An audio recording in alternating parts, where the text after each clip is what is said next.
Assalamualaikum warahmatullahi wabarakatuh. Sedikit melanjutkan dari materi yang sudah kita bahas sebelumnya.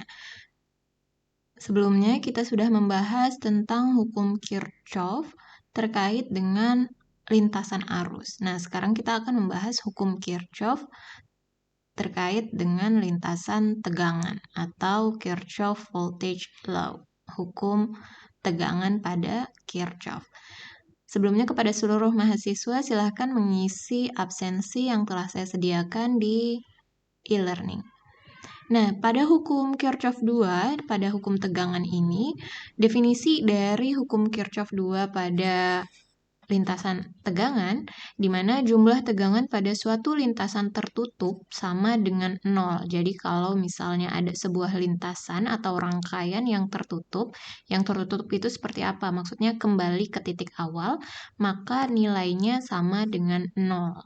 Atau jumlah atau hasil dari penjumlahan tegangan itu pada masing-masing komponen yang ada pada rangkaian penyusunnya membentuk satu lintasan tertutup, maka akan sama dengan 0. Atau secara matematis ditulis sigma F sama dengan 0. Nah, seperti apa? Misalnya ada sebuah rangkaian seperti ini, kemudian saya beri tahanan, kemudian dia kembali lagi ke di sini ada sebuah sumber positif, sumber tegangan. Nah, ini yang dimaksud dengan rangkaian tertutup. Jadi dari sumber, kemudian melalui sebuah lintasan rangkaian dan kembali lagi. Di sini dimaksud dengan rangkaian tertutup. Walaupun di sini misalnya ada rangkaian lain, kemudian di sini juga. Tapi misal yang ditanya adalah dari di sini ada saya beri titik A, kemudian di sini saya beri B, C, D. Nah, misalnya yang ditanya adalah lintasan dari A menuju B, C, D. Kemudian kembali lagi ke A. Maka ini adalah sebuah lintasan yang tertutup. Sehingga kita bisa mengabaikan lintasan-lintasan yang lain. Di sini kita abaikan. Inilah yang dimaksud dengan lintasan tertutup. Oke, saya akan langsung masuk ke percobaan dalam sebuah rangkaian. Nah, di sini ada contohnya lintasan A, B, C, D menuju A lagi. Saya pakai merah saja ya, biar terlihat. Menuju A lagi, berarti lintasannya tertutup dari A, berputar, kemudian hanya ini saja, kemudian kembali lagi ke A. Sehingga lintasan yang lain di sini ini diabaikan. Ya, yang ini juga diabaikan. Kenapa diabaikan? Karena kita ingin tahu pada lintasan tersebut tegangan pada masing-masing komponennya berapa. Atau pada masing-masing lintasan itu berapa. Nah, dari yang pertama di sini lintasan A, B, C, D menuju A. Lihat di sini ada VAB. Berarti dari A menuju ke B. Dari A menuju ke B. Lihat, dari A menuju ke B. Berarti panahnya saya tulis ke sini. Dari A naik menuju ke B. Lihat, di V1 dia bertemu dengan negatif. Ketika bertemu dengan negatif, berarti dituliskan negatif V1. Oke, kemudian sampai di titik B, dia bergerak lagi menuju ke C. Ketika dia menuju ke C, maka di sini dia bertemu dengan positif V2. Di sini dituliskan positif V2. Dari C ke D, lihat bertemu dengan negatif. Kalau misalnya tidak ada lambang negatif di sini, saya membedakan positif negatifnya dari mana, Bu? Dari arah panah. Ya, karena arah panahnya ke sini, berarti di sini di bagian belakangnya adalah negatif. Sehingga dituliskan negatif V3.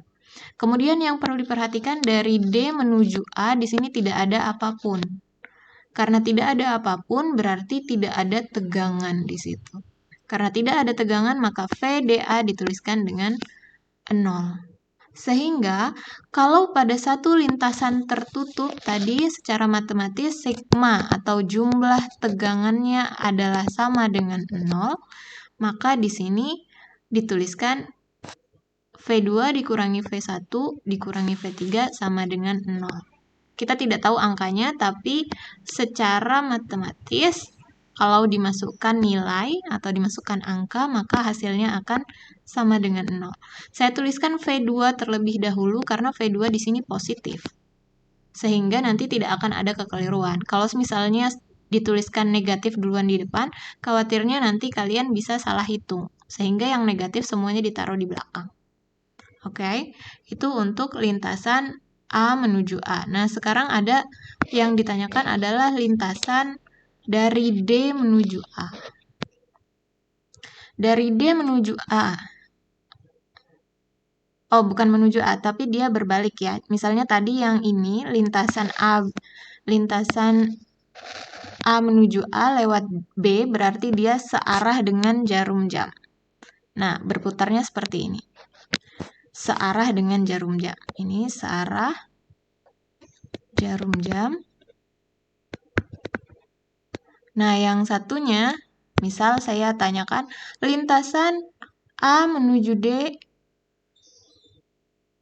berlawanan arah dengan jarum jam. Berarti dari sini kembali ke sini. Oke, ini namanya berlawanan arah jarum jam. Berlawan arah.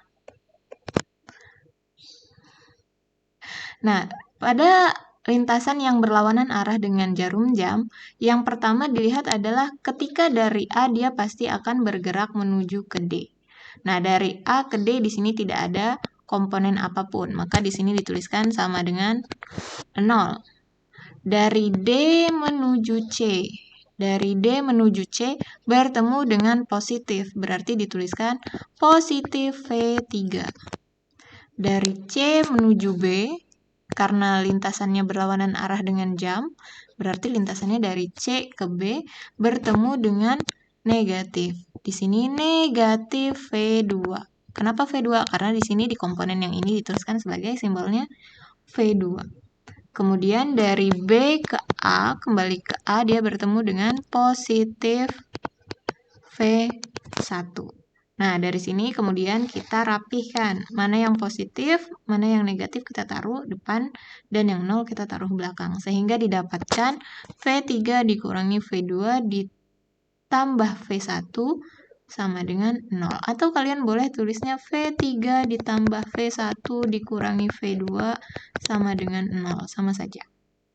Oke, itu untuk menghitung atau mengetahui masing-masing tegangan pada tiap komponen di lintasan yang tertutup.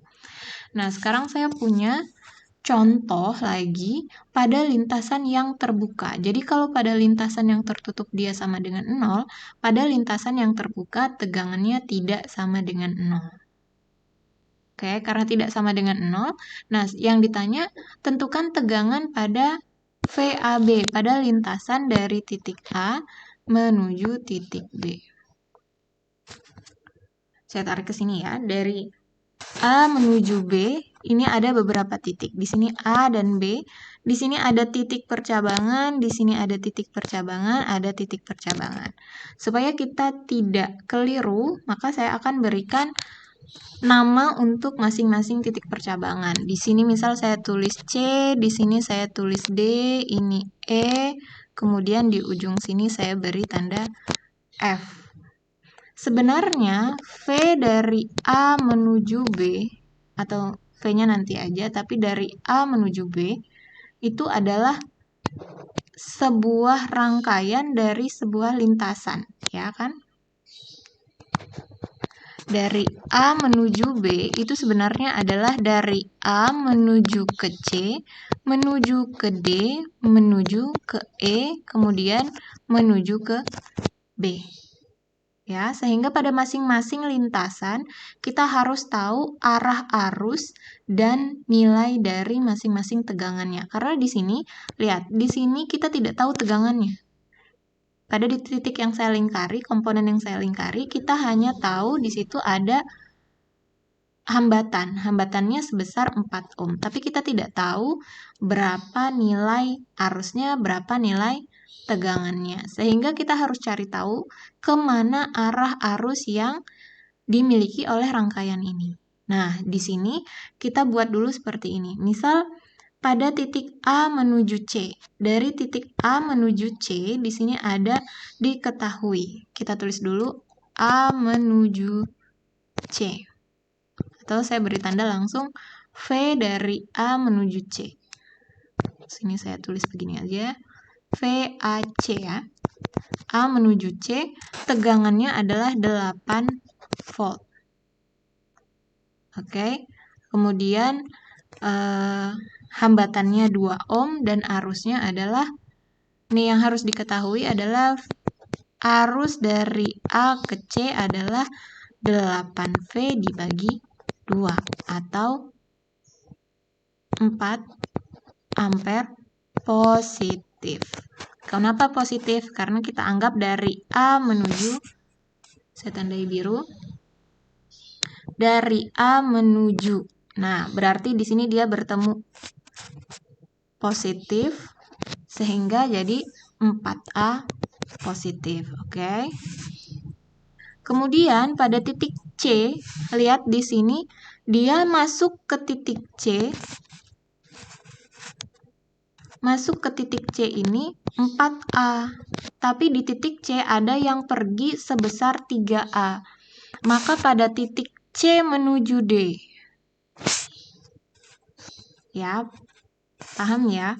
Jadi pada titik C ini ada 4 ampere arusnya, tapi ada yang pergi dari C ini sebesar 3 ampere. Sehingga pada C menuju D di sini VCD, saya tulis VCD, arusnya, arus C ke D adalah sebesar 1A positif. Kita nggak tahu di titik ini ada positif atau negatif, ya kan? Di komponen ini tidak ada positif atau negatif, tapi kita tahu tadi yang masuk positif. Perginya 3A. Kalau perginya 3A berarti yang sisa masih positif. Sisanya masih positif 1. Oke, karena dia 1 maka tegangannya adalah 1 dikali 4 ohm.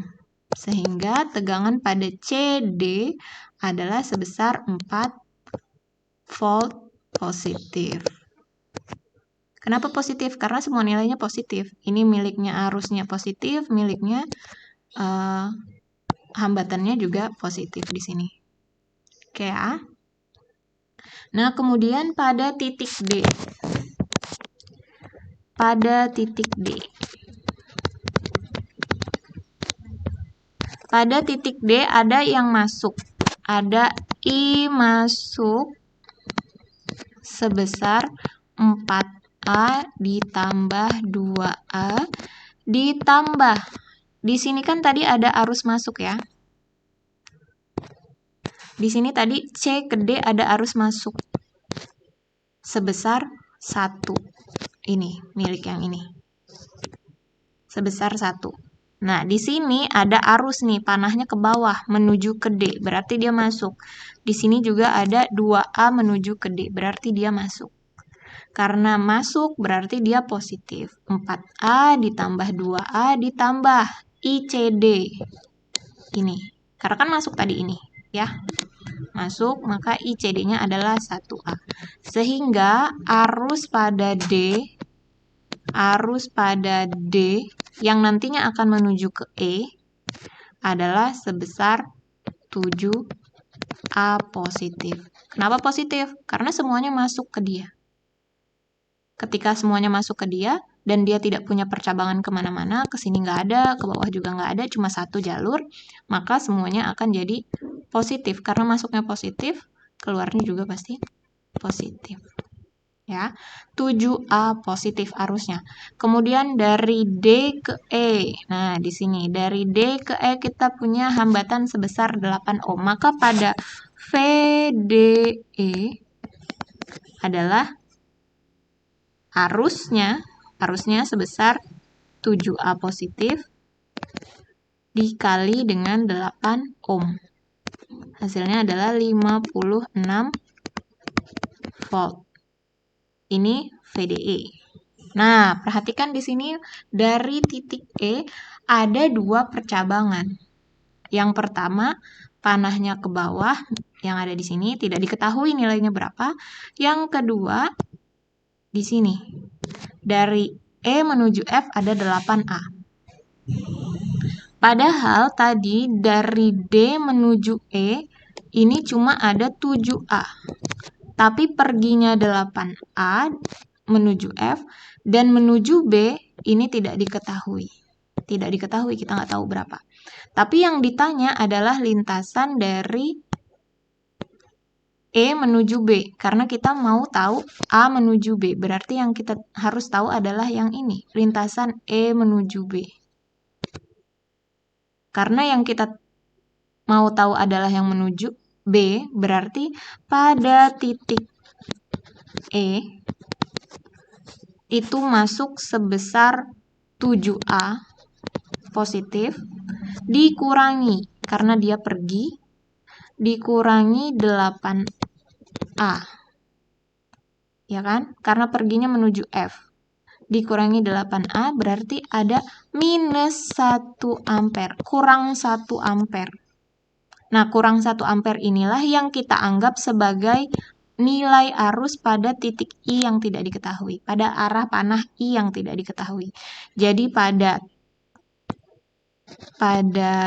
E menuju B, ini kita tahu arus E menuju B adalah sebesar 1 ampere. Oke, kalau arusnya 1 ampere, tegangannya berapa? Tegangannya adalah VE menuju B sebesar 1 dikali 6. Oh, sorry, ini minus. Ini minus. Jadi hasilnya adalah minus 6 volt di sini. Kenapa 6? Karena tahanannya atau hambatannya 6 ohm. Oke. Sehingga, nah ini dia jawaban yang kita cari-cari. Sehingga VA menuju B adalah kumpulan dari rangkaian yang tadi kita lewati. A menuju C, C menuju D, D menuju E, E menuju B. Masing-masing tegangan pada lintasan tersebut nilainya berapa? VAC-nya tadi adalah 4 positif, ditambah VCD-nya adalah, oh sorry, bukan 4 ya. Ini VAC-nya adalah 8. VAC-nya adalah 8 ditambah VCD-nya di sini adalah 4 positif ya. Kita tahu ini positif, ini juga positif. Kemudian dari D ke E. D ke E-nya di sini positif 56. Positif 56. Dari E ke B yang terakhir adalah negatif. Negatif 6 volt. Sehingga tegangan dari A menuju lintasan B adalah sebesar 62 volt. Ini yang kita cari. Inilah hasil dari lintasan tersebut, tegangan pada lintasan terbuka tersebut. Kalau pada lintasan tertutup dia harus sama dengan 0, pada lintasan terbuka dia tidak sama dengan 0. Kenapa? Karena setelah lintasan tersebut masih ada lintasan-lintasan yang lain yang membutuhkan tegangan. Jadi tegangan sebesar 62 volt ini cuma lewat aja pada A sampai B. Kemudian dia akan diteruskan ke lintasan yang lain sampai dengan lintasan itu tertutup dan hasilnya nanti 0. Tapi kita nggak tahu lintasannya apa, sehingga kita cukup menghitung dan mengetahui nilai pada VAB yang ditanyakan. Semoga sampai di sini dipahami. Kemudian saya akan lanjutkan sedikit tentang rangkaian yang tertutup. Kalau misalnya seperti pada contoh nomor 2, yang ditanya adalah berapa tegangan pada V1. Kalau seperti ini, sebenarnya ada 2 cara, tapi hasilnya nanti akan sama saja. Yang pertama adalah searah jarum jam. Kalau searah jarum jam berarti dia seperti ini, menuju. Ya, karena jarum jam itu berputar ke arah kanan, maka kita anggap arusnya akan berputar searah jarum jam ke arah kanan. Kalau dia berputar ke arah kanan, kita anggap seperti ini. Misal yang kita mulai pertama dari V1. Kalian boleh mulai dari manapun. Kalian boleh mulai dari 15V, kalian boleh mulai dari V1, kalian boleh mulai dari 10V, tapi di sini saya akan mulai dari V1 lebih dulu. Misal arus di sini bergerak, kemudian bertemu dengan yang di sini. Karena dia kan bergerak ke arah kanan, berarti dia bertemu yang pertama adalah dengan positif. Sehingga di sini ditulis positif V1. Kemudian bergerak lagi bertemu dengan positif 10. Kemudian bergerak lagi bertemu dengan positif 2. Kemudian bergerak lagi bertemu dengan negatif 15. Jadi, panahnya bertemu dengan positif atau negatif, itulah yang kalian tuliskan sebagai tanda, bukan dari sumbernya. Kalau misalnya kita anggap dari sumber keluar arus sebesar sekian, atau tegangan ke arah kanan, kemudian ditulis positif 15, salah. Tapi dari arah arus tersebut, dilihat apakah dia bertemu dengan komponen positif atau komponen negatifnya. Sehingga itu yang digunakan untuk penulisan dalam penyelesaian masalah. Sehingga di sini kita dapat nilainya adalah sebesar V1 3 volt. Nah, yang berlawanan arah seperti apa? Yang berlawanan arah juga sama. Hanya dia panahnya ke kiri. Jadi dari sini kita anggap berputarnya ke kiri. Nah, terserah sekarang mau pilih yang mana. Misal pilih yang, karena tadi mulai dari V1, kita mulai juga dari V1. V1 bertemu negatif. Kemudian di sini karena bertemu 15 positif ditaruh di belakang. Kalau mau langsung ditulis juga boleh. Misal negatif V1 ditambah positif 15, kemudian bertemu negatif 2, kemudian bertemu negatif 10. Hasilnya tetap 3 volt. Ini akan tetap sama. Jadi dalam rangkaian tertutup karena harus sama dengan 0, maka dia harus pasti nilainya 3 volt. Ya, karena harus 0. Nah, sedangkan pada contoh rangkaian yang nomor 3 diketahui yang ingin ditanyakan adalah V1-nya di sini, V1 di sini. Kalau seperti ini, perhatikan ada panah arus. Ketika ada panah arus, penyelesaiannya nanti akan sama ya dengan cara yang nomor 2, tetapi di sini panah arusnya ada ya mengarah ke kiri. Maka pasti kita akan menggunakan yang berlawanan arah dengan jarum jam. Kenapa? Nanti kalau misalnya angkanya berubah atau komponennya bertambah, kita harus mengikuti arah dari arusnya. Kan sama aja Bu, hasilnya sama. Oh, lihat di sini ada komponen yang tidak diketahui. Kalau ada komponen yang tidak diketahui, sedangkan misal di dalam soal ini diketahui, tapi tidak dituliskan dalam gambar, nanti nilainya akan berbeda. Komponen diketahui,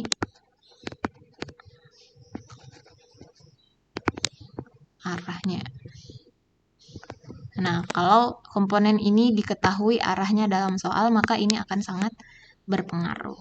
Gitu ya. Jadi kalau misalnya di dalam sebuah soal, kemudian rangkaiannya nggak ada penjelasan apapun, kemudian ada komponen yang tidak diketahui, sebenarnya komponen ini boleh langsung aja dikasih positif, negatif, atau negatif positif juga boleh, tapi nanti akan berpengaruh terhadap nilai. Maka di sini harus kita tahu dulu komponen tersebut akan bertemu positif atau negatif, nanti akan ada di dalam soalnya, penjelasan soalnya. Sedangkan untuk arah arusnya, apakah arusnya akan berputar searah jarum jam atau berlawanan dengan arah jarum jam, nanti bergantung panah yang ini. Oke. Itu cukup penjelasan untuk Kirchhoff Law pada hukum tegangan. Terima kasih, silahkan dipelajari lebih lanjut.